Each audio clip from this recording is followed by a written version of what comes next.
Welcome to the Occupational Safety Leadership Podcast, episode number 124. In today's episode, we're going to talk about the top 5 reasons for working safely. And this is from a AI compilation. So this is not my top 5, although there are a few that I would add in. There's also a few that I didn't think that they would find. So let's just dive right in then. So top 5 reasons for working safely. So if we think about a couple episodes ago, episode number 116, I did the top 5 excuses for working unsafely. In that episode, I also found a couple that I hadn't ever heard before.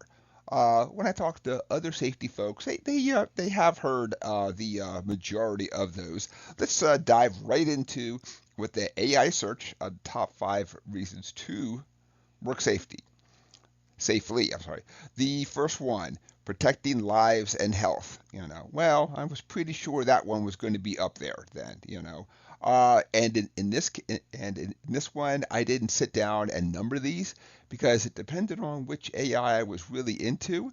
Um, they had different numbers, but they almost all kind of came back with the same top 5. So I just left it as bullet points for anyone who's watching this. Then the second one, reducing cost.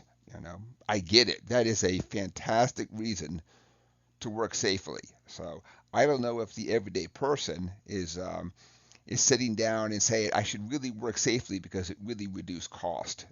So the third one, boost productivity. So we obviously know that when you're the more people that you have working, the more productive that you're going to be out there, and of course, the more productive that you are out there, many times in theory, you've reduced costs by not having somebody hurt, workers' comp, all that good stuff then. So the fourth one, I didn't really think would make it on this list.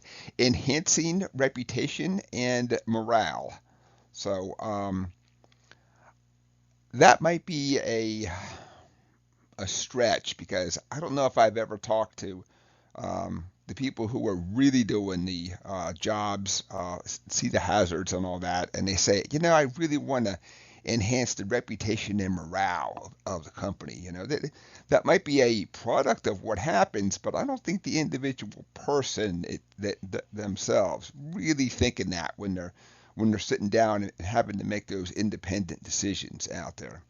So, and the last one that I knew was going to be in there somewhere, compliance with regulations. Then, so we all know that regulations is really the baseline. That's the bottom tier. You could always go over the regulations then. Um, and we also know that at times the regulations haven't kept up with what we're doing out there and with technology and science. So there's a lot of times where we have to sit down and say we recognize a hazard and we have to take steps to mitigate that hazard. But there really isn't any law about it. We just don't want somebody hurt and of course go with the extra cost and all the other stuff then. So that is it for the top 5 reasons for working safely. And this was all done through a couple of different AI engines out there. But for the most part, pretty much came back with the same top 5, regardless of which one that I was really searching. So I'd like to thank everybody for joining me today. My name is Dr. David Ayers. Please like, listen, subscribe. If you get any kind of value from this, please leave a rating. Send this to other safety pros out there. I want to try and do everything I can to kind of help that next generation. I'm not willing to say that I'm old, but I don't got that many years left in the safety field. So I'd like to take a lot of my lessons learned, many of them the hard way. And if there's any way I can pass it along to other folks, that's really the goal of this whole thing. So episode number 124 is done. Thank you for joining me. Have a safe day.